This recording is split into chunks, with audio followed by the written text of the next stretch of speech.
É mais do que uma entrevista, é menos do que um debate.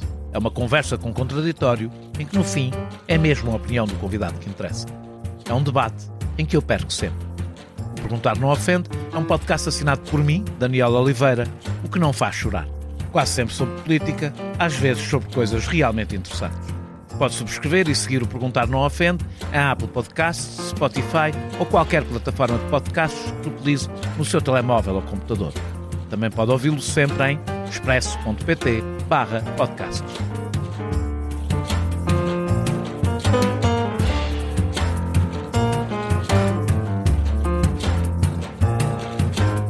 Depois de uma greve geral conjunta e longos 9 meses de negociação, que muitos viram como a encenação do Governo, da UGT ou dos dois, não houve acordo para a alteração da lei laboral. Há alterações que o Governo apresenta como fundamentais para o aumento da produtividade e dos salários, apesar de nenhuma evidência empírica indicar que o enquadramento da lei é relevante para esses dois objetivos. Uma negociação em que, de um lado, havia linhas vermelhas e do outro havia traves mestras. E que, tendo sempre como ponto de partida a perda de direitos dos trabalhadores, sem qualquer ganho relevante, o ponto de chegada nunca poderia ser equilibrado. Mesmo assim, a UGT manteve-se nele até depois da Ministra, de forma unilateral, ter escolhido a CGTP e mais nenhum parceiro social do processo. Chegado ao fim, Rosário da Palma Carvalho concluiu que, afinal, aquele com quem tinha estado a negociar durante 9 meses representava muito poucos trabalhadores. Agora, o diploma segue para onde, na realidade, o Governo sempre desejou que seguisse. Uma negociação com o Chega, o mais volúvel dos partidos. Sendo volúvel, também é o mais sensível à pressão da rua. E apesar dessa fragilidade, é neste preciso momento que as duas centrais sindicais resolveram dividir-se. Uma porque marcou uma greve geral sem esperar e coordenar com a outra. A outra porque está à espera de uma negociação parlamentar em vez de a condicionar. É o que se chama morrer na praia. Para falarmos deste processo e, acima de tudo, por ser o que mais interessa às pessoas do que pode mudar numa legislação laboral que, segundo todos os estudos de opinião, tem a rejeição da larga maioria dos portugueses, tenho comigo Mário Mourão, secretário-geral da UGT. O Expresso apresenta o Podfest, pela primeira vez no Porto. Uma tarde de podcasts, grandes conversas e convidados especiais ao vivo.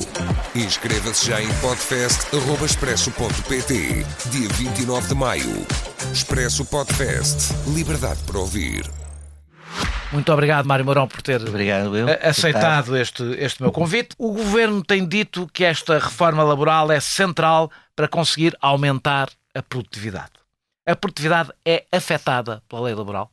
Não, de forma alguma. Aliás, todos os estudos indicam que a produtividade pouco tem a ver com esta alteração à legislação laboral. A produtividade tem a ver muito com a organização das empresas, com a formação dos próprios empresários. Aliás, também os estudos que indicam e que são conhecidos, os trabalhadores têm mais qualificações do que muitos dos empresários, e essa é uma das razões relativamente à produtividade. Não houve investimento nas empresas para que elas mais produzam, não há motivação dos trabalhadores, portanto a produtividade tem muito a ver com isso, nunca, e não há nada nesta legislação que possa mudar a minha opinião relativamente à produtividade. Não passa pela alteração à legislação laboral e muito menos esta legislação que está em cima da mesa. E é certo que mesmo havendo aumento da produtividade, ela se traduza em aumento dos salários? As alterações propostas contribuem para esta melhor distribuição do bolo do aumento da produtividade? Aquilo que temos visto em Portugal é que não. Nós temos, deixe-me falar de um setor que eu conheço bem, que é o setor financeiro, que tem milhões de euros de lucros por dia, e aquilo que são os aumentos salariais é 2%. Portanto, é um dos setores mais produtivos em Portugal, é um dos setores que, de facto, em termos de resultados, ultrapassa qualquer um dos setores em Portugal, e aquilo que são os salários continuam a ser baixos no setor financeiro. Portanto, dizermos que precisamos disto para aumentar salários, não, isso é uma falácia. Nós estamos a tentar vender um produto em troco de uma coisa que nunca vai acontecer. Depende de quê? Sobretudo da força dos sindicatos e da contratação coletiva? O aumento dos salários depende muito da negociação coletiva. Veja, porque é que nós temos que introduzir nos acordos a questão do aumento salarial, do salário mínimo?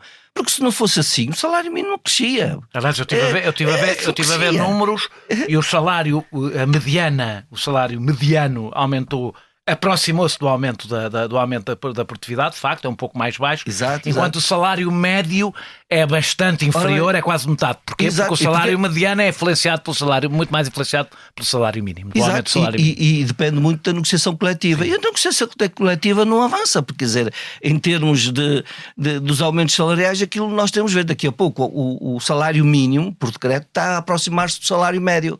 Já há quem se queixe disso, não é? Exatamente, e há muitos setores que já isso está mesmo muito próximo, que leva à dificuldade também da mão de obra, porque hoje os trabalhadores qualificados como são também não querem aceitar qualquer emprego e, portanto, têm dificuldades e depois temos que recorrer naturalmente aos imigrantes que prestam um excelente serviço. Se não fossem eles, Portugal estaria muito pior em dar resposta àquilo que são as necessidades da nossa economia, nomeadamente na área da construção, da indústria. É que os sindicatos consigam representar os imigrantes, coisa que têm dificuldade em fazer. Essa é outra das questões que a UGT pôs em cima da mesa na concertação social. Criaram a Via Verde, chamada Via Verde para os imigrantes, e aquilo que a gente está a ver, o que está a passar é, de facto, uma discriminação relativamente a esses trabalhadores. Até com uma alteração que houve agora no Código Contributivo. Exatamente, e até afastando-os dos sindicatos e da representação do sindicato. Portanto, nós colocámos isso na concertação social e ao Governo, fizemos cartas ao Governo no sentido do nosso descontentamento em relação à forma como conduziu também este processo. O que é diferente, vamos agora entrar um bocadinho na proposta propriamente dita e na lei propriamente dita, o que é diferente nesta proposta do Governo que vos foi entregue em relação ao que não é que foi acordado, mas ao que conseguiram negociar ao longo destes 9 meses. O Governo disse que havia 12 medidas que foram propostas para o GT, já as foi verificar, são relevantes, ou seja, o que é que ficou e o que é que saiu na medida do que pode... Nós já fizemos, já deu tempo, nós tomámos hoje conhecimento da proposta, foi aquela que nos entregou hoje dia, à Assembleia da República. Hoje dia 19 à Assembleia de maio, da República e, portanto, de manhã fizemos uma pequena análise, agora vai ser mais aprofundada, porque nós temos que ler bem, porque isto, quero dizer... Nas letras pequenas está muita coisa. Que nesta negociação de 9 meses, houve muitas propostas que estiveram em cima da mesa, que uma semana depois já não estavam, e nós fomos vendo e retificando as medidas até para pôr na mesa das negociações, a dizer que não estava correto em relação à última proposta, mas apareceram outras e, portanto, nós vamos ter que ler muito bem aquilo que é a proposta que foi entregue hoje no Parlamento. Mas aquilo que foi entregue no Parlamento numa primeira análise que fizemos, tudo o que era os travos mestras continua nesta proposta do Governo e, portanto... quer a questão dos contratos a termo, houve o recuo em relação à proposta que estava em cima da mesa quando nós... Depois nós vamos ao pormenor das vagas. Dos 3, dos 2 para os 3 e dos 4 para os 5, portanto isso agora vem outra vez. A questão da precariedade para os jovens trabalhadores, podem andar até à idade da reforma em contratos precários, portanto isso voltou atrás quando na negociação nós já tínhamos chegado a acordo e o Governo retirou isso, agora tornou a colocá-lo, tal como outras matérias de propostas mais da CIP e da CAP que entraram, que são aquelas que hoje estão nesta proposta hoje, portanto nós nunca tivemos dúvidas. Isto é uma proposta dos patrões, acho. Não, nunca tivemos dúvidas. Os empresários, quando nos foi entregue a proposta, quando eu digo dos patrões, confortáveis. Quando eu digo dos patrões, digo das confederações patronais, porque isso é outro debate sobre a representatividade também das confederações patronais. Mas esta foi um anteprojeto que deixou os patrões, enfim, muito confortáveis com aquilo que estava em cima da mesa. E por isso, no início, nem sequer fizeram propostas. Depois as propostas foram surgir, nomeadamente da CIP, que demorou a entregar uma proposta, agravando aquilo que estava em cima da mesa, mas nós soubemos qual era a estratégia, era pôr o pior para depois dizer que estava a fazer negociação e ia retirando, mas sempre tivemos a consciência de que esta proposta foi uma proposta construída com algumas associações patronais e o Governo, e muito daquilo que dissemos inicialmente, esta é um ajuste de contas com a agenda de trabalho digno, isso eu não tenho dúvidas, e hoje está cada vez, conforme a senhora Ministra vai fazendo as declarações, nós vamos confirmando mais de que de facto o que está em causa é uma questão ideológica e um ajuste de contas com a agenda de trabalho digno. Das 12 propostas que a Ministra disse que estavam da UGT, já identificaram algumas? que ficaram, que foram propostas da UGT? Não, ainda não o identificámos, embora nós fizemos as propostas com mais de 80 artigos e medidas de propostas. O que foi aceito na UGT foi...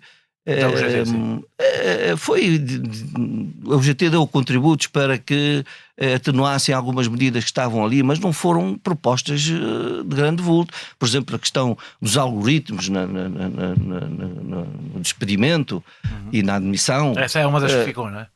Essa é uma das que ficou e que nem fazia parte da proposta inicial do Governo, e o Governo acolheu. Mas em termos de outras propostas é mais um dia de compensação para quem é despedido. Isso isso não são propostas. Isto foi dizer, bom, se ficar mais confortável, nós estamos mais confortáveis com o que é melhor, mas aquilo que é o essencial continua lá toda nesta proposta e portanto não vemos assim grande questão. A UGT real... Eu julgo que até o Governo tem dificuldade em dizer quais são as 12 propostas. Ainda só disse 4 das 12. Exato. À hora que estamos a gravar ainda só tinha dito 4 das 12. Em que é que a UGT realmente cedeu durante este processo? Processo negocial. Não, quer dizer, a UGT...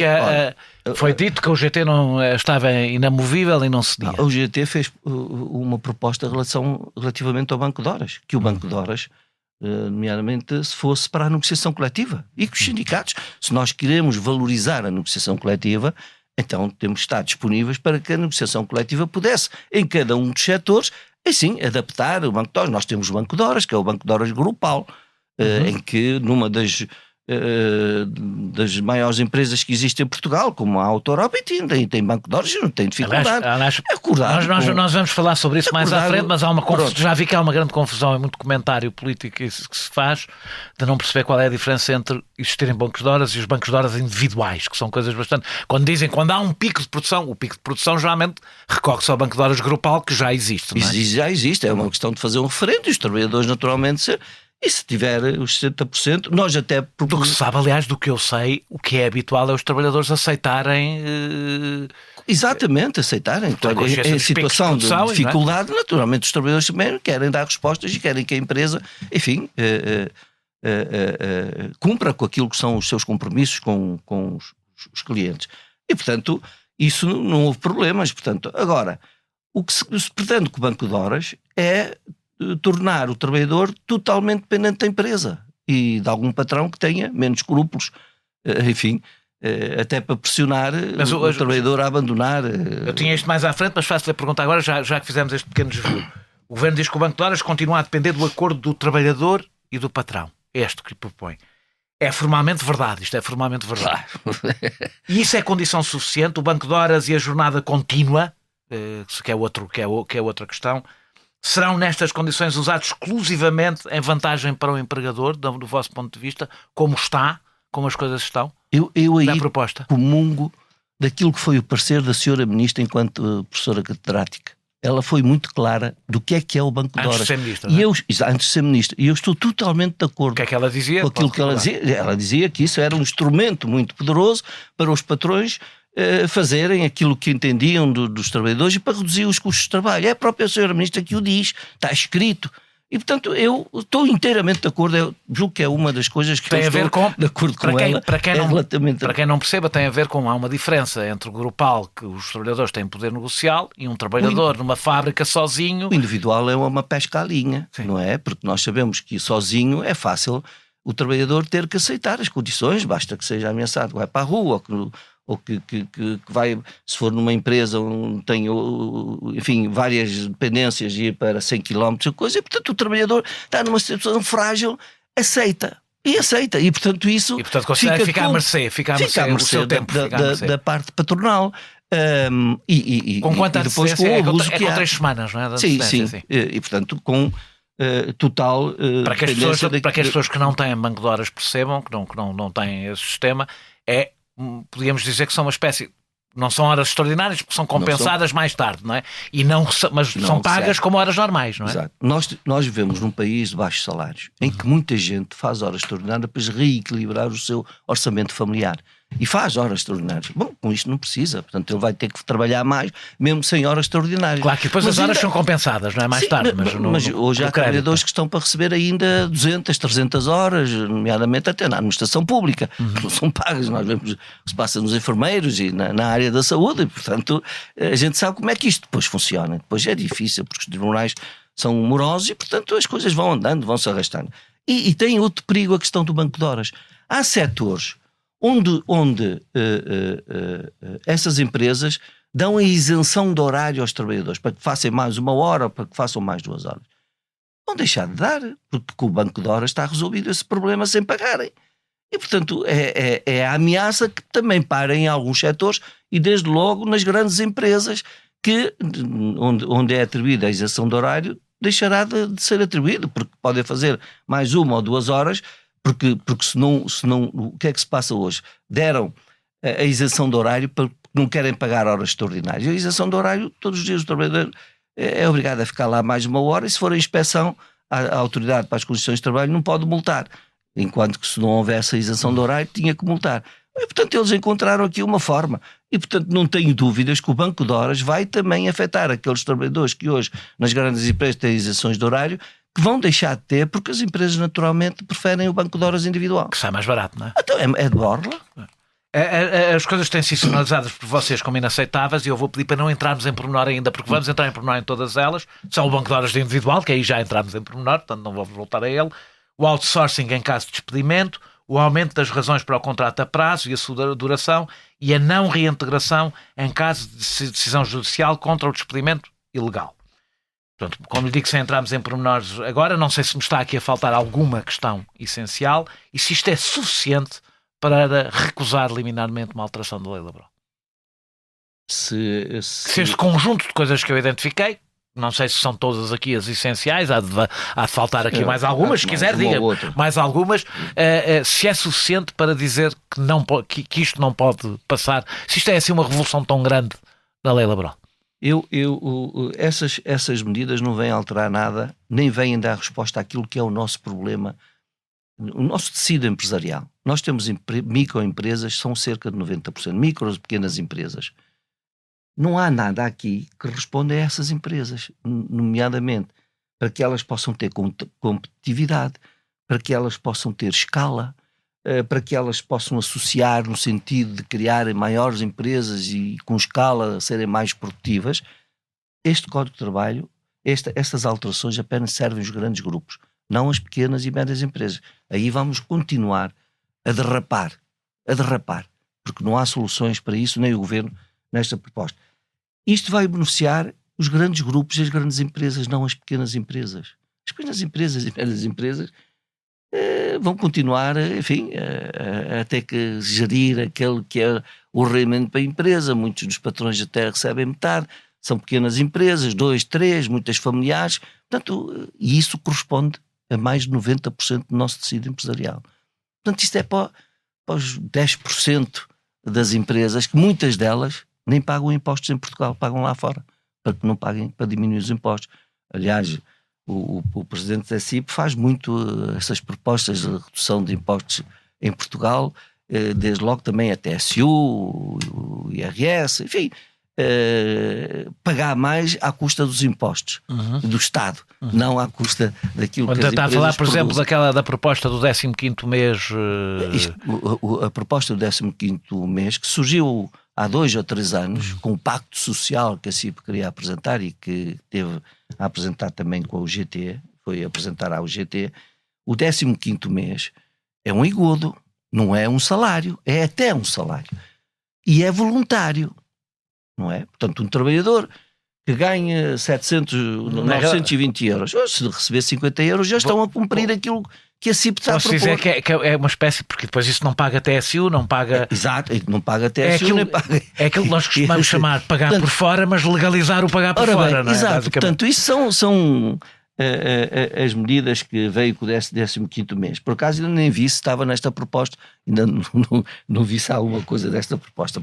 Tem dito que o outsourcing é fundamental, tem sido dito que o outsourcing é fundamental para a racionalidade das empresas que não têm, e de facto não têm, de se especializar em todas as atividades. Sim. Pronto. Isto não é razoável?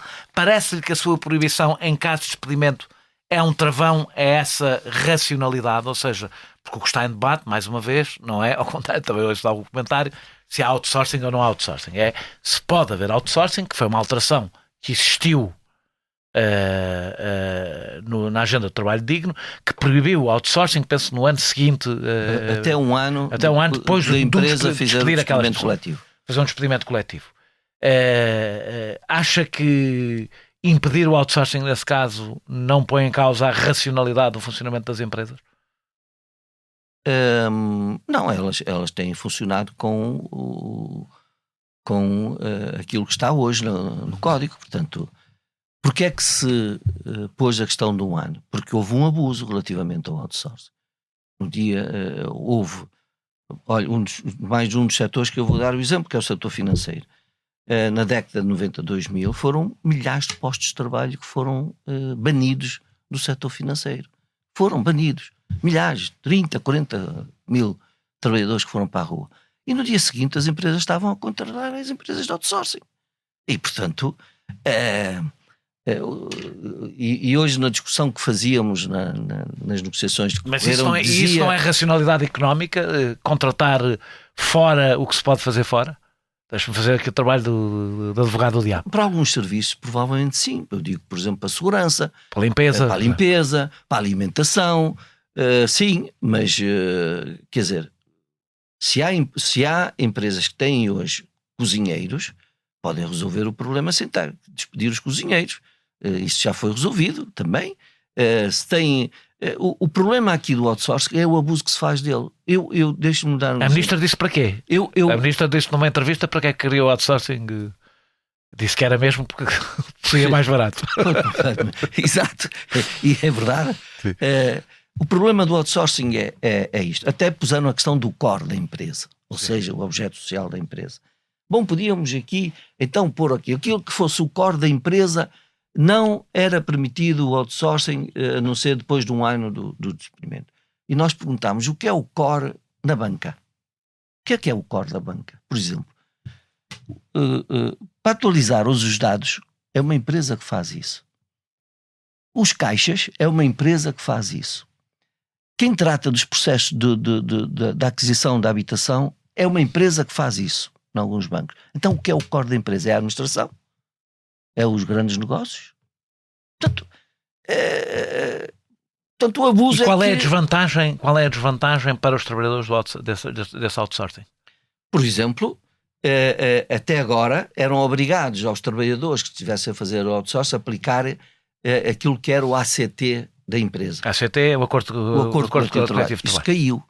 Portanto, não aplica nada. Continuam naquilo que é o acordo da empresa que têm lá de outsourcing e, portanto, não mesmo que estejam ali 10 anos, é sempre o acordo, não o acordo que se aplicava, o acordo que a empresa que contratou o outsourcing aplicava aos seus trabalhadores. Portanto, isso também caiu.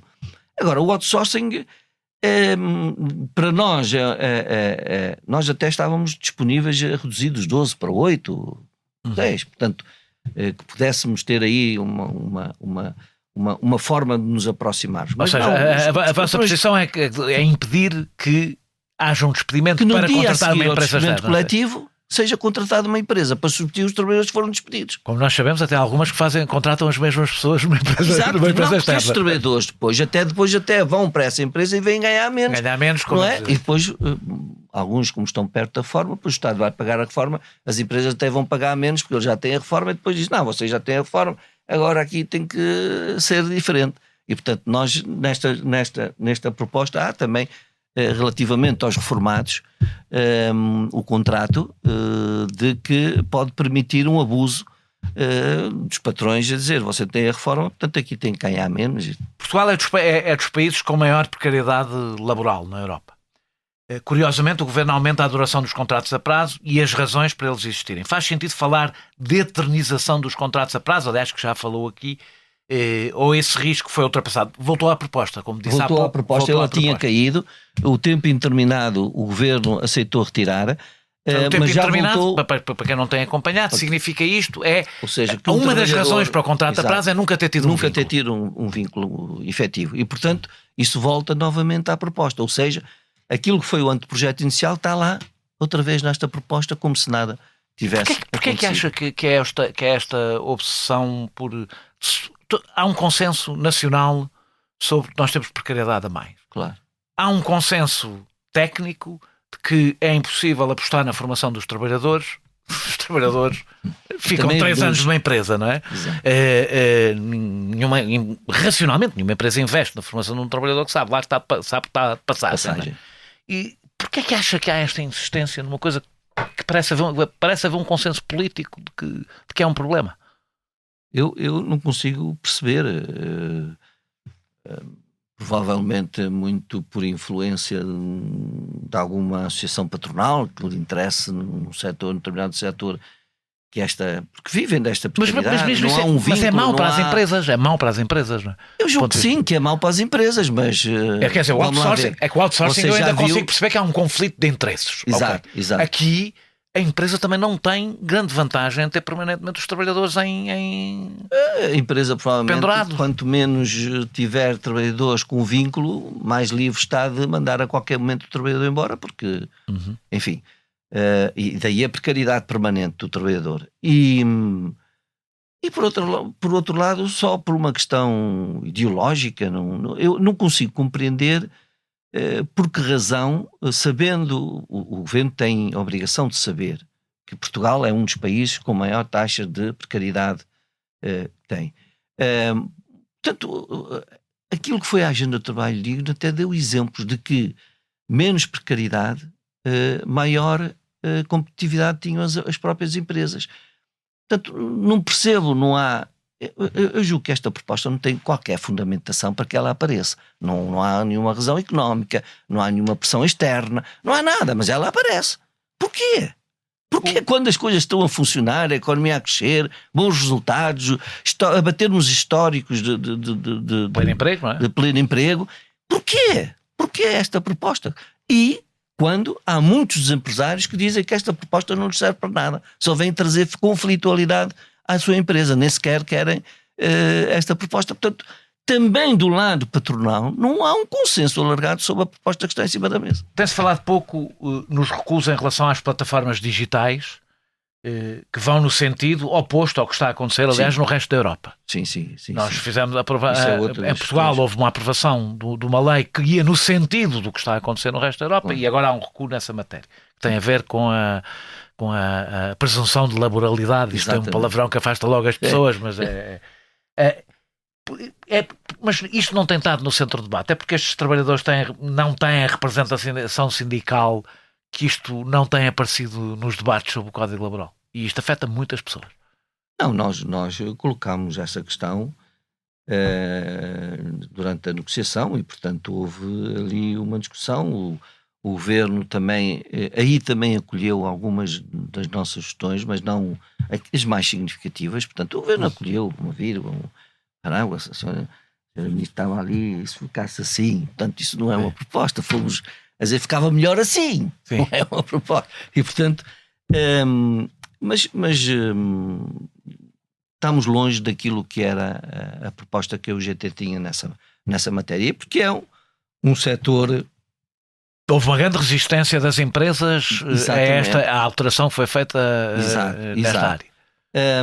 Mas não foi naquilo que foi o essencial. O governo não entendeu não acolher as propostas. A questão da reintegração em caso de despedimento ilegal parece-me, eu tenho uma dúvida, ou seja, ela é evidentemente escandalosa do ponto de vista para quem olha e diga um trabalhador é despedido ilegalmente e não tem que ser reintegrado, ou seja, eu posso pagar a ilegalidade, se eu pagar posso cometer uma ilegalidade. Portanto, do ponto de vista dos princípios eu percebo, a minha pergunta não é do ponto de vista dos princípios. Na realidade, quase ninguém é reintegrado até pela demora das decisões judiciais. Isto é um assunto assim tão central ou é simbólico? Não, é um assunto, vamos lá ver. Eu deixo-me até contar um episódio no meu setor, sou presidente do sindicato. Nós tivemos um trabalhador que foi despedido a questão da morosidade da justiça é um problema. É um problema. E que faz com que o trabalhador depois já tem outro emprego, já seguiu a sua vida, não é? Sim. Ou já se reformou, ou uma coisa ou outra, não é?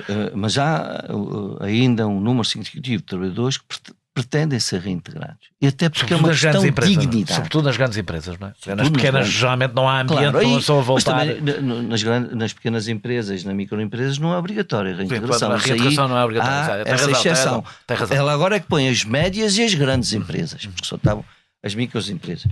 Mas um trabalhador que foi despedido, As demorou pequenas, já 7 agora, anos. para se perceber, as pequenas não era obrigatório, porque é muito difícil uma empresa Ter 2, 3 pessoas, ter capacidade para reintegrar claro, uma pessoa. É evidente que nós. E aí percebemos, e a lei está correta, está lá, tudo bem. Não, agora foi alargada às médias E às grandes empresas.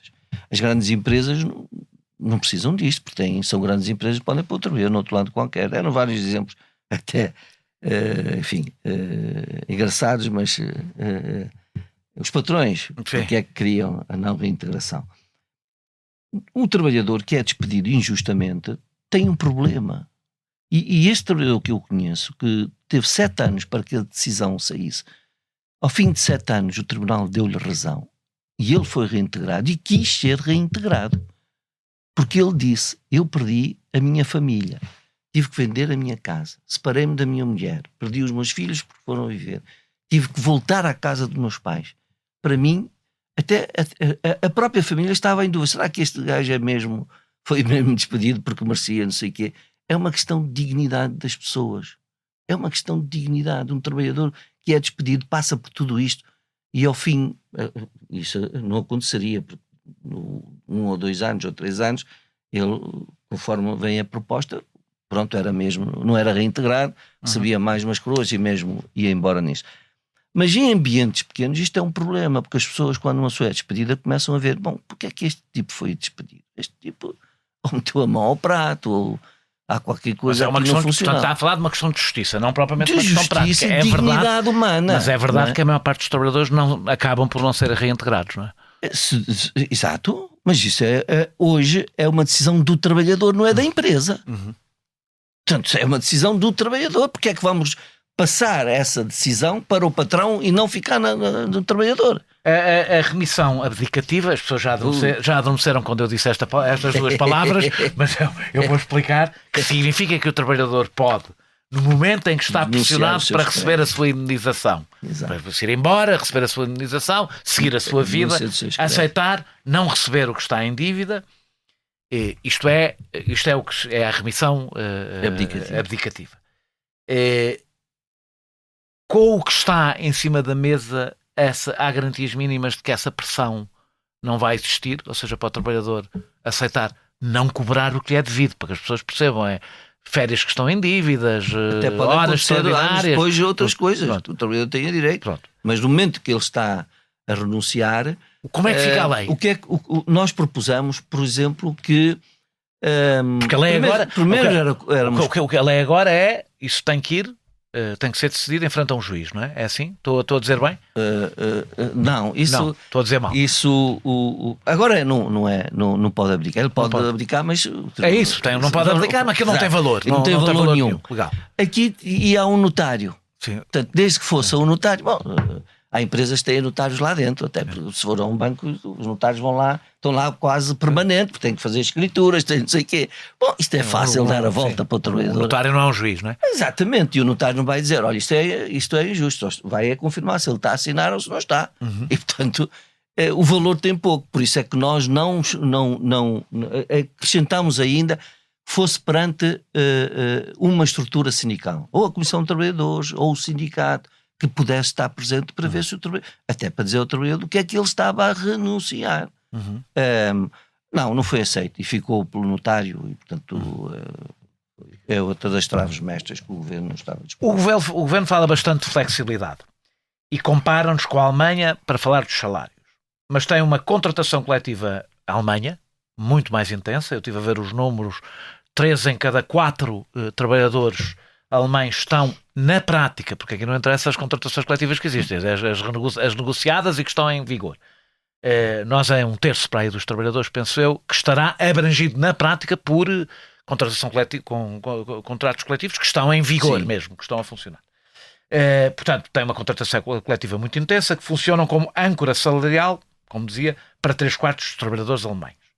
Sendo um tema mais denso, pouco mobilizador para os trabalhadores, porque é difícil explicar-lhes a importância que tem a contratação coletiva para o seu cotidiano, as alterações que voltam atrás na solução arbitral, porque é a solução que está em vigor, é a mudança mais relevante para o aumento dos salários, ou seja, esta redução do papel da contratação coletiva e da negociação coletiva é o que é mais relevante para a distribuição do bolo da produtividade que falávamos no início?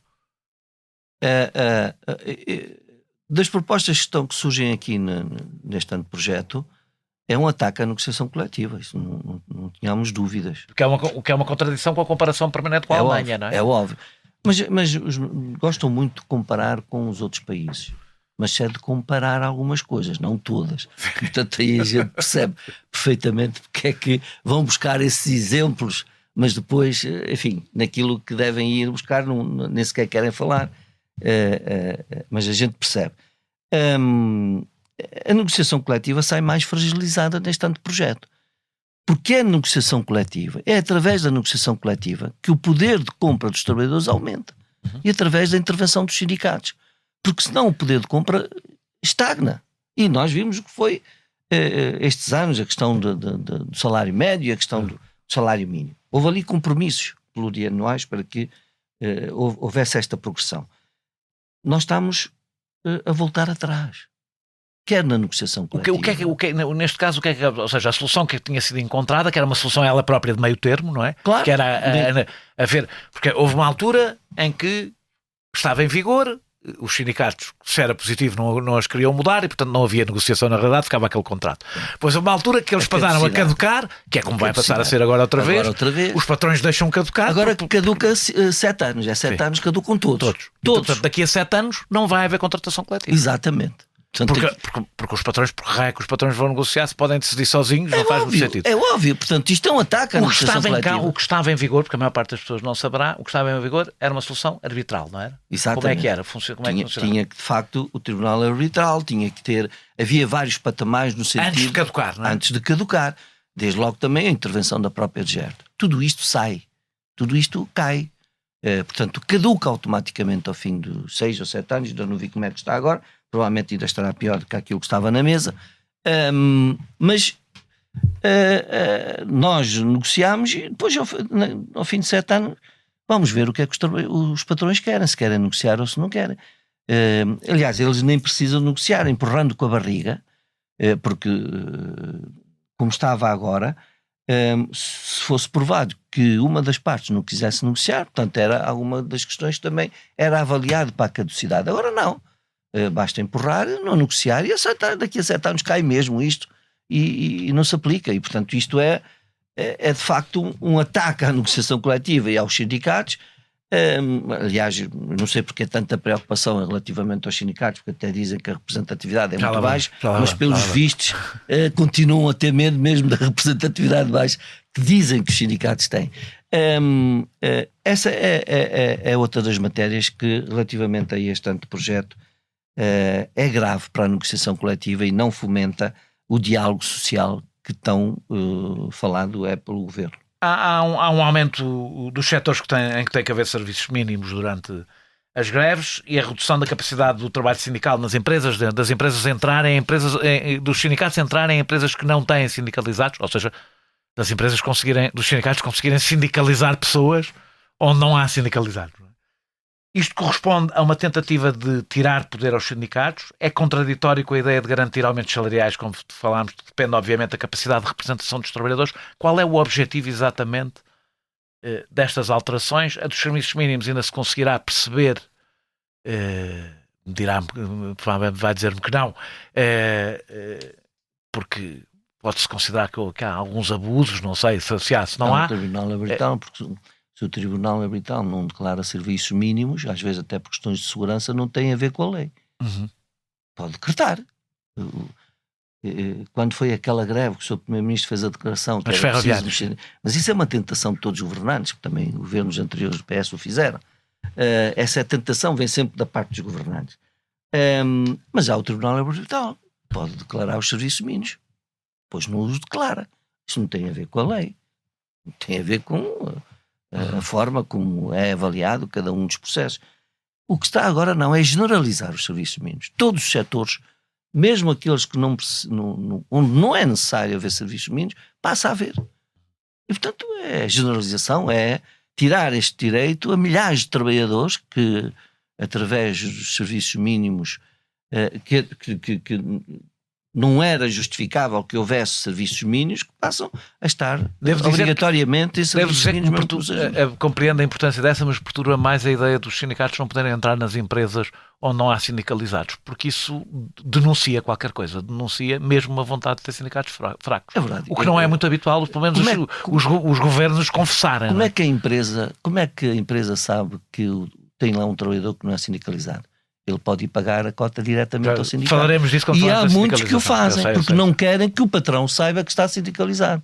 Portanto, como é que o Estado ou as autoridades competentes que vão depois acompanhar, ou a própria empresa, sabe que está lá um trabalhador que não é sindicalizado, porque não o desconta no recibo de vencimento? Não é obrigado a receber. Não é obrigado, ele pode ir pagar. E há milhares de trabalhadores que vão pagar a sua cota ao sindicato. Porque não querem que o patrão saiba. Ou pagam por transferência, não é? Ou pagam por transferência. Sim. E, portanto, sim, é por transferência. Sim. Hoje não vão lá, não vão lá, mas é por transferência, naturalmente, mas porque não querem que o patrão saiba que está sindicalizado. Passado estes mais 50 anos do 25 de Abril, infelizmente, em Portugal ainda se vive com medo de represálias relativamente aos nossos direitos e liberdades. Ficou espantado por ouvir a ministra, que teve 9 meses a negociar com o GT, a dizer que o GT não tinha representatividade? Só no final. Mas ficou espantado?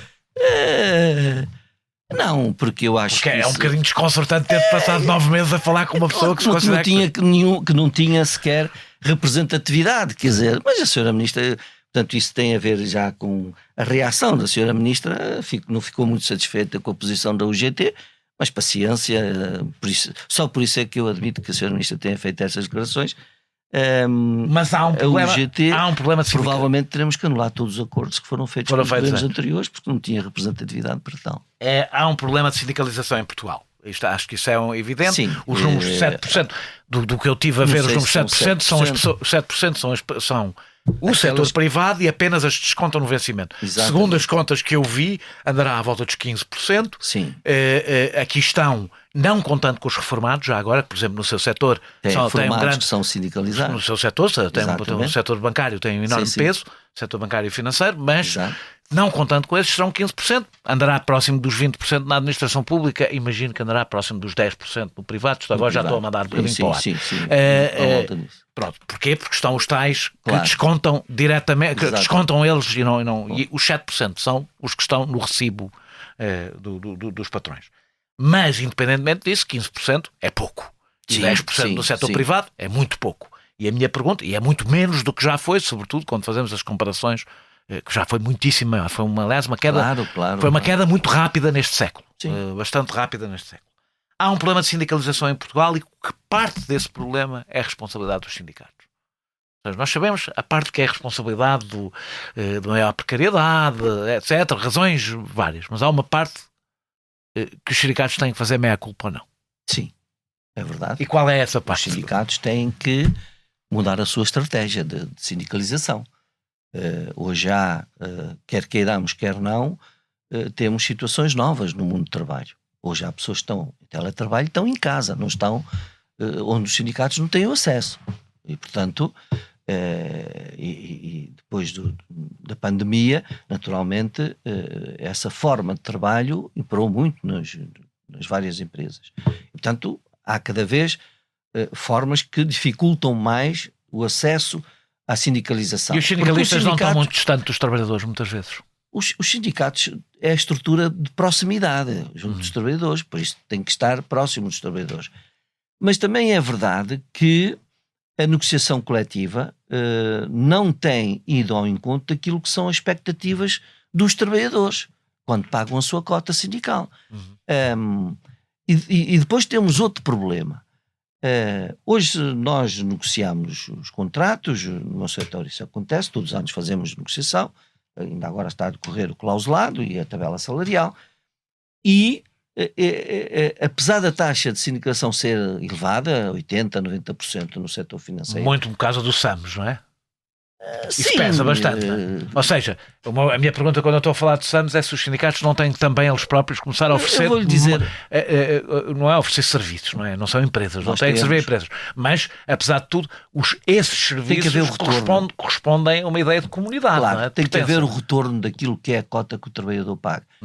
Que Veja, não pode ser só que militância. até não é? hoje no IRS tem dedução de 200% daquilo Sim. que paga. Portanto, não podemos dizer que, pronto, estamos ali a perder. Não. Mas isso só conta para quem ganha mais, para quem ganha pouco, vale pouco. É verdade, mas tem que haver o retorno. E os sindicatos hoje têm que oferecer mais serviços daquilo que é a cotização que recebem dos trabalhadores. Mas também há aqui, quando se negocia um contrato, é aplicado aos sindicalizados e não sindicalizados. E o trabalhador que não é sindicalizado diz, bom, mas eu não pago cota e vou receber o mesmo que tu pagas a cota. Isto também acontece muito no movimento sindical. Que é verdade. Esta é uma das questões que também esteve aqui na discussão disto, relativamente à questão dos trabalhadores que, não sendo sindicalizados, deviam pagar um serviço pelo contrato que lhes vai ser aplicado, porque houve um custo para o sindicato que assinou essa convenção, e portanto isso também chegámos aqui a discutir, mas que não teve, enfim... Dificilmente teria, como numa proposta Claro. que quer impedir os sindicatos de entrar nas é empresas. óbvio. Não é? E portanto não teve. E portanto o que nós verificamos é que provavelmente daqui a 5 anos ainda haverá menos sindicalizados, se isto for para a frente. E portanto vai ser de facto um problema em termos da sindicalização e da representação dos sindicatos. Mas as associações patronais não estão melhores. Eu próprio já o escrevi. Representam as confederações. Ainda se calhar menos. Não que sequer alguns são as confederações patronais, são as associações patronais, que não estão todas nas confederações patronais, representam 11% das empresas, portanto, imagino que se formos às confederações e retirarmos as associações que não estão lá, ainda será menos. Mas a senhora Ministra não referiu as associações patronais, concluir, concordou, assinou o acordo. Podemos concluir que a concertação social não serve para nada porque só tem não representantes lá. Exatamente. Vamos à negociação. A CIP veio desmentir a UGT. Não interessa agora entrarmos nos pormenores, mas veio dizer que a CIP veio dizer que a UGT não tinha apresentado aos seus... É a primeira vez que eu vejo uma confederação envolver-se diretamente nas reuniões das próprias centrais sindicais, mas que veio desmentir o UGT. O PSD acusou o UGT de não estar de boa fé na negociação e de ter decidido que não ia assinar muito antes de não assinar. Tem razão. Perante estas declarações havia ambiente negocial capaz de chegar a um acordo. Existiu durante este processo uma verdadeira boa fé de todas as partes e uma vontade real de chegar a um acordo. Da parte da UGT houve. Por os outros eu não falo. Não senti muito essa disponibilidade. Porque nunca deixou de estar em cima da mesa, nestes 9 meses, as traves mestras que o Governo sempre falou, e nomeadamente a Sra. Ministra. Era já a pergunta que eu ia fazer e faço-lhe já. Faz sentido negociar quando um dos lados avisa que não será do lugar em que está no que é fundamental para vocês? Ou seja, sabendo-se que o objetivo era reduzir direitos, o ponto de encontro nunca poderia ser bom para os trabalhadores. Não. Nunca. Portanto, a minha pergunta é: o que é o GT teve ali a fazer durante este tempo todo? Esteve a mostrar aos portugueses que queria mesmo negociar, quando evidentemente o resultado nunca podia ser bom para o GT. Veja, nós não assinámos a Agenda do Trabalho Digno. A UGT não assinou a Agenda do Trabalho Digno, nem a Concertação Social. Ela esteve lá na Concertação Social. Não assinaram porque não houve acordo, não é? Vocês provavelmente até assinariam, não é? Se calhar não. Gostaríamos que fosse mais além do que aquilo que foi. Nós sabíamos que nesta negociação nós estávamos em perda. Não havia nada para ganhar para os trabalhadores.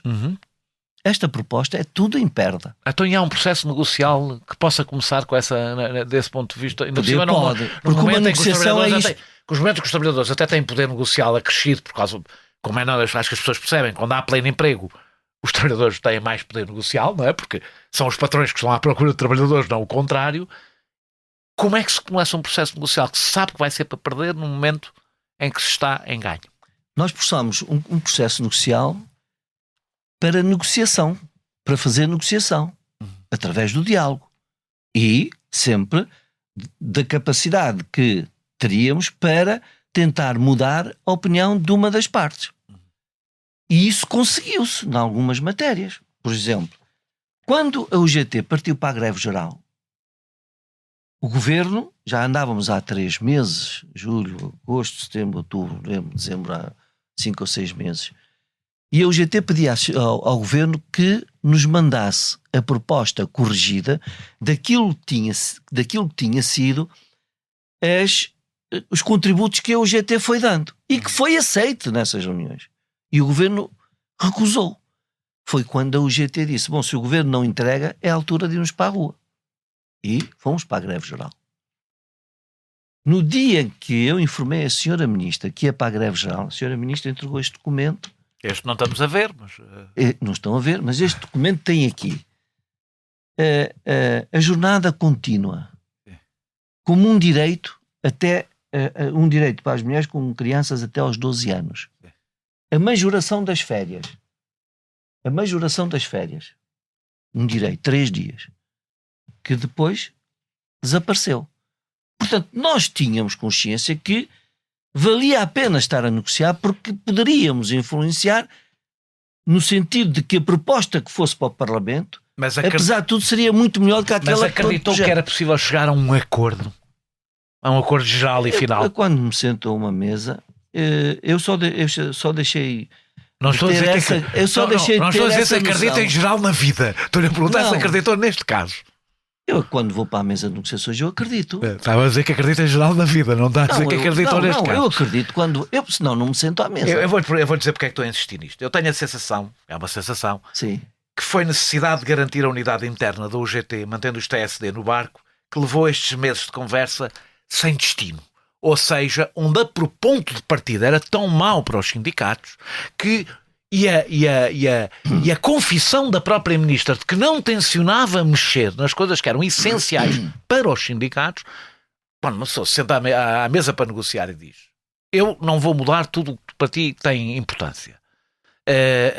E isto vai para o Parlamento se tu não aceitares.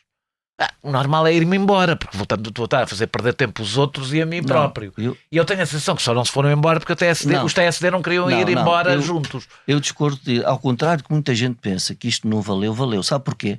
Toda a sociedade portuguesa está a discutir o pacote laboral. Há muita gente que ficou a saber o que é que estava em causa neste pacote laboral.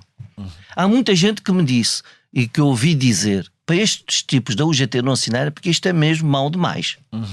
Foi um deles. Está a ver? Eu não sabia que você também foi uma dessas pessoas que eu disse. É porque vocês assinaram o da Troika. Espera. Que não tem, que é um acordo, desculpe dizer, que nenhuma central sindical no mundo assinaria. Pois, e vocês assinaram. E portanto, mas foi depois de assinar um momento difícil para Portugal. Pois. E é preciso conhecer o que é que se passou para que a UGT tivesse de assinar. Foram criticados dentro da própria UGT.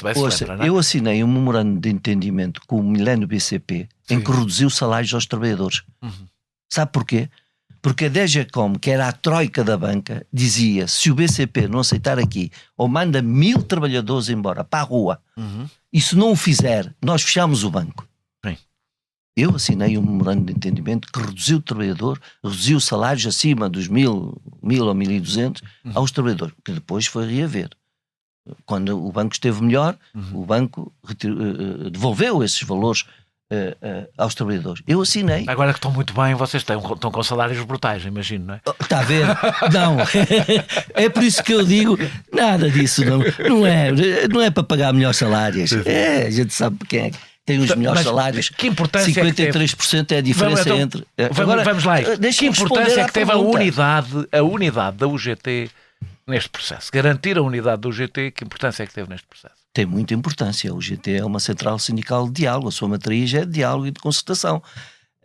E teve importante, porque foi uma central que foi constituída por várias sensibilidades, democratas cristãos, sociais-democratas, socialistas, e nós temos sabido, apesar da dificuldade que é muitas vezes sermos governos, eu já estive muito desconfortável com governos do Partido Socialista. E quando fui deputado também estive muito desconfortável e tive que... Nunca mais fui, mas acordo sinceramente com a minha consciência tranquila. Quando foi o PEC 4. Nós temos um dirigente da UGT que vai votar este pacote laboral no Parlamento. Estou curioso de saber como é que ele vai votar. Não sei se irá votar, mas É deputado, não é? naturalmente eu por acaso fui deputado e também fiz uma declaração de voto. Agora, Sim, mas a agenda, eu acho que isto foi a agenda do importante. trabalho digno pode ser crítica em relação à agenda do trabalho digno, mas em Não, genericamente eu não foi, sou crítico, acho que foi foi um avanço para os trabalhadores. Não é? Gostaríamos que fosse mais além, mas foi um avanço. E É mais fácil votar a favor, não é? era mais fácil votar a favor, naturalmente, que este anteprojeto. Mas eu digo-lhe o seguinte, eu não tive nenhuma dificuldade com os nossos colegas sociais-democratas, compreendendo a dificuldade deles, é sempre difícil sendo governo e estar a ser confrontado com uma proposta dessas. Eu sempre procurei a unidade da UGT, por isso é que, e eu sei que isto criou muito desconforto ao Partido Social Democrata e ao próprio governo, foi conseguir, por unanimidade, 3 vezes, a rejeição da proposta que estava em cima da mesa. Já não foi verdade no fim deste acordo, em que ouvimos críticas das pessoas do TSD ao fim desta negociação. Que votaram por unanimidade, mesmo durante essas escritas, votaram por unanimidade a rejeição desta proposta. A questão era se podiam continuar a negociar, se podia continuar a negociar ou não se podia continuar a negociar. Pronto, mas votaram por unanimidade. Rejeitaram a proposta que estava em cima da mesa. Que efeito teve? Deixe-me só dizer outra coisa que me pôs. Foi a unidade da UGT. Houve muita gente a querer dividir a UGT, mas não conseguiu. Que efeito teve a greve geral conjunta entre a CGTP e a UGT neste processo? Foi uma decisão muito boa para os trabalhadores, para o país. Acho que demonstrou o quanto os portugueses não se reviam nesta proposta. Foi uma oportunidade para as duas centrais sindicais, se unirem. E sentiu que teve efeito no processo negocial? Sim, eu julgo que teve efeito, quer dizer, se dissermos o resultado. Veja, nós mesmo em perda, há aqui algumas coisas que foram melhorando, no que já retiraram, o governo já retirou.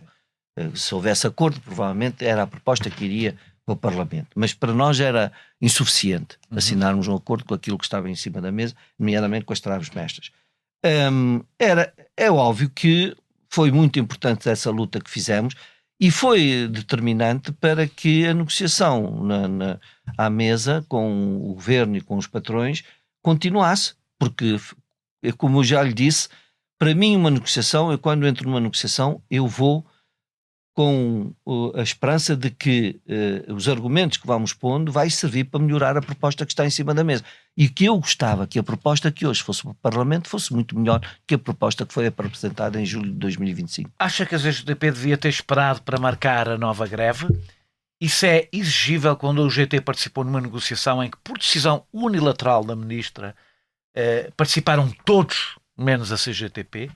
A solidariedade sindical não tem que ter 2 sentidos? Nós não faltámos à solidariedade com a CGTP. Aceitaram participar num processo em que a CGTP foi unilateralmente escolhida. A UGT não recusou nenhuma proposta. A UGT, quando foi apresentada a proposta, manifestou-se logo disponível para negociar. E foi isso que fizemos. E por isso participámos em várias reuniões. Não foi nas 50, porque essas 50 ou 60 que a senhora Ministra diz, não foi só com a UGT, foram com patrões, depois outras com a UGT, portanto não foram 50 com a UGT. Isso foi o total das reuniões que houve, quer com os patrões, o governo e os patrões, depois o governo e a UGT, e portanto é que foram essas 50. Mas deixe-me dizer que sempre a UGT manifestou o seu desagrado pelo facto de não estar a CGTP à mesa. Por isso a UGT sempre defendeu que as negociações deviam ser no Palácio das Laranjeiras, que é onde funciona a Concertação Social, a CPCS, e não na Praça de Londres. Mas aceitaram participar numa coisa que na realidade reduz, nós aceitamos, fragiliza a própria Concertação Social, não é? Sim, fragiliza. E nós participaram nisso. E nós tomámos posição sobre isso. Não é? E as últimas reuniões que houve foi porque nós decidimos que tínhamos que voltar à mesa da CPCS, não mais, até porque depois começou a gerar aqui várias questões de que as propostas não eram aquelas que tinham, e depois não havia atas. Veja, eu fui confrontado em ir a reuniões a que só podia ir eu. A ministra disse: ou vêm os secretários-gerais e os presidentes, e mais ninguém. Foi quando houve uma reunião que eu não pude ir, pedi que fosse substituído pela presidente, que até é social-democrata, e a sua ministra disse: não, senhora, só os presidentes. E depois não nos marcou a reunião, depois foi aquele cenário que havia, depois não houve, depois para todos saírem, não sei o quê. Até que houve uma altura, eu disse: não, a partir de agora o GT é que diz quem é a sua delegação. E a presidente começou a acompanhar-me.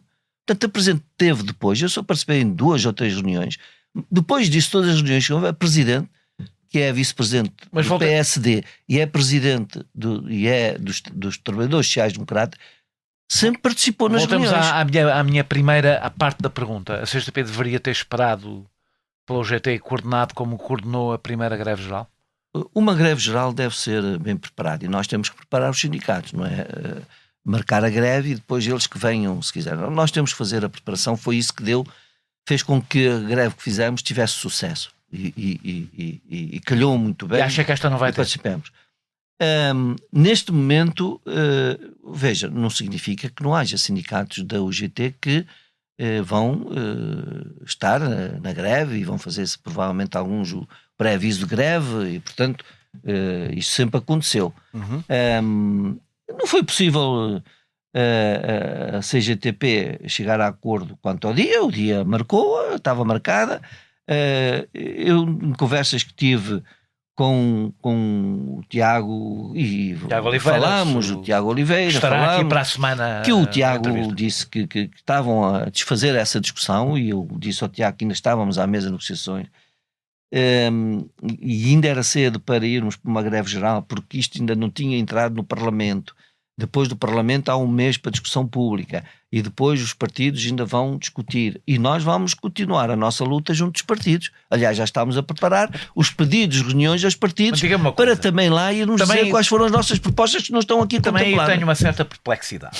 Faz sentido fazer uma greve quando os partidos já tiverem cedido? Ou seja, vocês já conhecem a proposta do Governo neste momento? Está aí à sua frente? Já a conhecem.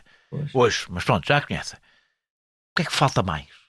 Não será tarde demais ou, mais uma vez, a unidade interna do GT, que tem mais a ver com partidos políticos do que propriamente com os trabalhadores, é que está a ditar esta decisão? Não porque é essa. Na realidade é assim, vocês querem, neste momento já não estão a pressionar o Governo.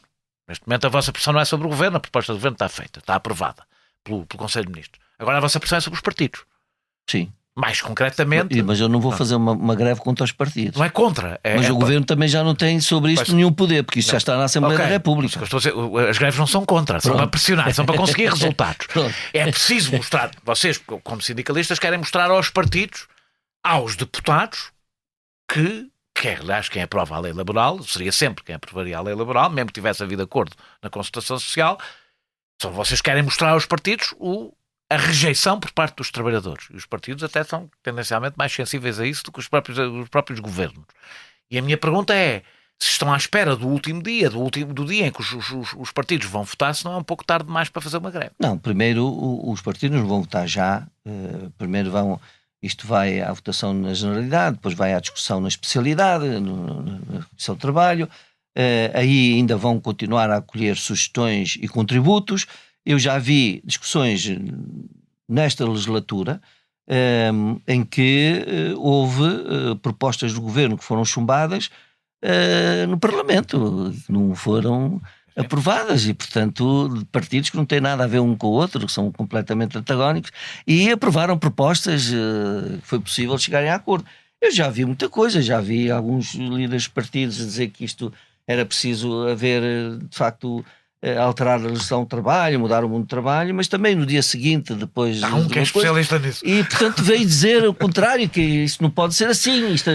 Aliás, eu quero dizer que há 2 organizações, daquilo que eu conheço, que pediram para retirar esta proposta. Uma foi o CGTP, no início, quando foi entregue, e outra foi o Chega, que diz que era de rasgar esta proposta. Eu acredito que o Chega... seja fiel àquilo que são as suas afirmações. O Chega quer votos, o Chega quer ter apoio já vamos ao da população, Chega. Portanto, eu espero que o Chega seja Vamos a seguir ao sensível. Chega, mas eu tenho a pergunta ainda sobre a greve. É exatamente o que acabou de falar. Uma das razões, o momento em que o Chega mudou de posição, foi a seguir à greve. Não foi a seguir à greve, na verdade foi na véspera da greve, foi quando começou a perceber a rejeição que se sente ainda antes da greve, não é? Independentemente. Não há o risco dos ganhos da greve geral anterior e da forma como o GT esgotou a linha de negociação, que também dá, serem atirados para o lixo com a divisão sindical. Não é uma irresponsabilidade a CGTP e o GT não se conseguirem entender para a marcação de uma greve geral se não estão a tirar para o lixo tudo o que conseguiram até agora, na rejeição deste pacote laboral. Eu julgo que não. Não se vão arrepender enquanto coordenadores das duas maiores centrais sindicais não terem conseguido. Eu, futurologia, não sei se me arrependerei. Nós discutimos e fizemos um debate interno relativamente a isso. E achamos que ainda há forma de tentar influenciar que... Eu não sei se a reforma até será aprovada. Eu não sei se o governo até poderá retirar. Quero que lhe diga há muita coisa que pode acontecer. Quero que eu lhe diga uma coisa que favorece a aprovação uma greve geral, que favorece a aprovação. Uma greve geral que corra mal. E é por isso que eu pergunto se não é uma irresponsabilidade, independentemente agora de quem é que responsabiliza por esta greve geral, ser só da CGTP, não ser da CGTP, do GT. Independentemente disso, farei as mesmas perguntas ao Tiago Oliveira. A minha pergunta é se no conjunto das duas centrais sindicais não estão, ao dividirem-se na fase fundamental, na fase mais crítica deste processo, contribuírem para a aprovação desta lei. Foi possível consensualizar uma data na primeira greve geral que fizemos. Foi possível. E o GT lá esteve. E agora não foi possível porquê? Da nossa parte, o dia 3, julgo que é uma data extemporânea. Não é o momento, neste momento, para fazer. Acho que deveria ser muito depois, provavelmente, quando isto for à votação na generalidade, que ainda não é o fim, pois já há a especialidade. Como sabem, não é fácil os partidos mudarem o seu voto da generalidade para a votação final global. Não é habitual, nós estamos a falar de um partido que muda facilmente. Sim. Então é exatamente isso. O que é que espera? Não sei se o que é que espera da negociação do governo com o Chega? É possível que o governo ceda mais ao Chega do que cedeu ao GT? É possível que, seja qual for a cedência, o Chega perceba que isto pode ser nocivo do ponto de vista do voto no Chega? O que é que acha que pode acontecer? Eu julgo que o governo também tem que pensar bem se quer pôr no colo do Chega. Já acabou de o fazer na lei, na lei da imigração e na lei da nacionalidade. São questões que vêm também. Pronto, isso não me parece que. O que está aqui em causa, veja, o governo até acusa o Chega de ser socialista nesta matéria, portanto. Sim, até acusaram o GT de que estava a ser radical e estava articulada com o líder do Partido Socialista. E, portanto, isso houve muitas tentativas disso, mas a UGT superou-as todas e, portanto, isso não... Continuaremos assim. A UGT já fez greve contra uma ministra que era socialista e que foi da UGT. A Helena André. Sim. Foi ministra do Trabalho e a UGT fez uma greve contra ela e ela foi da UGT. Pertenceu ao secretariado da UGT, teve várias ações, a representação da UGT. Portanto, a UGT é assim, não tem patronos e, portanto, é aquilo que os seus sindicatos dizem. Portanto, eu não sei se o momento, como estava a discutir, que é a questão da greve, se o dia 3 oferecia... Eu recebi cartas de alguns sindicatos que não estão filiados na UGT e na CGTP, e a CGTP também recebeu, a dizer que não estavam de acordo com a greve do dia 3. São sindicatos independentes, nem estão filiados na UGT, nem estão filiados na CGTP. Nós temos essas cartas e a CGTP também tem. Portanto, a nossa convicção é que o dia 3 não era a melhor altura para fazermos neste momento a greve. O que é que acha que determinou esta opção da CGTP? Não sei, isso naturalmente os órgãos da UGT que decidiram e fizeram essa avaliação. Eu não sei o que é que terminou, portanto nem me compete a mim, quer dizer, o Conselho Nacional, julgo que é o Conselho Nacional, parece que é o Conselho Nacional que decide isso, decidiu que era o dia 3 e eu tenho que respeitar, é uma decisão da CGTP e portanto eu tenho que respeitar. Mas eu sempre disse que a greve geral nunca está excluída da mesa na UGT. Nem pode estar. Mas é difícil fazer 3 greves gerais no ano. Os trabalhadores, o dinheiro dos trabalhadores não é elástico, Claro, não é? Claro. E, claro. portanto, por isso é que eu Claro. acho também um pouco difícil fazer uma terceira greve geral. Já a segunda não é fácil, porque nós sabemos que os trabalhadores contam os cêntimos, não é? Havia que todos termos feito um esforço para encontrarmos uma data consensual. Disse-me o que é que esperava do Chega, não percebi exatamente o que é que espera. O que eu espero do Chega, saiu aí uma sondagem em que 70 e tal % eram contra este pacote laboral e o número significativo eram eleitores do Chega. Eu julgo que o presidente do Chega sabe disto e, portanto, também não são eles que se adapta muito àquilo que é a não são opinião eles que pública. financiam, também sabe que não são eles que financiam o Chega. Sim, mas quem financia o Chega não vota só, tem poucos votos. Quem vota são as pessoas, é o povo. Que papel é que espera, que acha que deve ter o Partido Socialista neste processo, agora que está no Parlamento? Eu acho que o Partido Socialista deve... Agora não lhe pergunto sequer como secretário-geral da UGT, mas como militante do Partido Socialista. Eu acho que o Partido Socialista não se deve pôr de fora da discussão. Nós vamos pedir reuniões aos partidos, entre ele também o Partido Socialista. Não se deve pôr fora da discussão. Deve fazer as propostas. A UGT tem propostas que fez, que acha que são importantes. O Governo acolheu algumas que já as retirou daqui e nós vamos insistir que o PS deve fazer com que essas propostas fiquem. E, portanto, como é que deve votar? Para votar esta proposta, se eu lá estivesse, eu votava contra. Para votar esta proposta, se eu estivesse lá, votava contra. Agora compete ao Partido Socialista decidir qual deve ser a decisão a tomar sobre o pacote laboral. Eu já ouvi dizer que o Partido Socialista é contra esta proposta laboral, contra esta proposta. Do Partido Socialista já ouvi dizer que é contra esta proposta, portanto, julgo que a proposta terá que ser alterada para que tenha o acolhimento do Partido Socialista, mas isso compete ao Partido Socialista, naturalmente, aos senhores deputados do PS decidirem aquilo que deverá ser o posicionamento do Partido Socialista na votação depois e na discussão que vai ocorrer na especialidade deste diploma. Muito obrigado, Mário Mourão, por ter aceitado este meu convite. Nós regressamos brevemente, como eu já disse, com Tiago Oliveira, o coordenador da CGTP.